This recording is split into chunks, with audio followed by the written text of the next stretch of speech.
Hi friends, আজকে আমি তোমাদের সাথে অনেক দিন পরে একটা রান্নার রেসিপি শেয়ার করছি। আজকে শেয়ার করছি জলপাইয়ের চাটনি রেসিপি। প্রথমে জলপাইটাকে লবণ দিয়ে খুব ভালো করে সেদ্ধ করে নেব।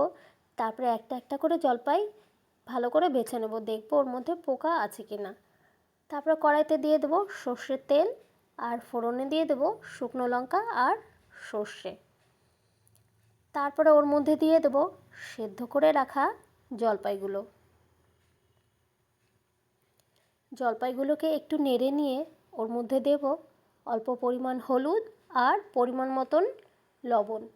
তারপর ভালো করে মিক্স করে নিয়ে কিছুক্ষণের জন্য আবার ঢাকা দিয়ে রেখে দেব। তারপরে খুব ভালো করে কষিয়ে নেব যতক্ষণ না জলপাইগুলো থেকে তেল ছেড়ে দিচ্ছে। যখন জলপাইগুলো থেকে তেল ছেড়ে দেবে ওর মধ্যে দিয়ে দেব অনেকটা পরিমাণ চিনি। চিনি দেওয়ার পরেও খুব ভালো করে কষাবো।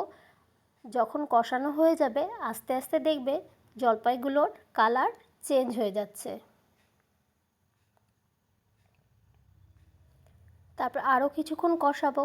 তারপর ওর মধ্যে দিয়ে দেবো অল্প পরিমাণ কাশ্মীরি লঙ্কা গুঁড়ো, তাহলে চাটনিটা একটু ঝাল ঝালও হবে আর কালারটাও খুব ভালো আসবে। তারপর আরও কিছুক্ষণ কষাবো। কষানো হয়ে গেলে ওর মধ্যে দিয়ে দেবো অল্প পরিমাণ জল। তারপরে ভালো করে মিক্স করে নিয়ে আরও কিছুক্ষণ ফোটাবো।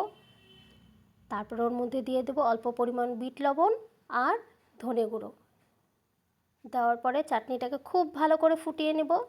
তাহলেই রেডি হয়ে যাবে টক ঝাল মিষ্টি টেস্টি টেস্টি জলপাইয়ের চাটনি।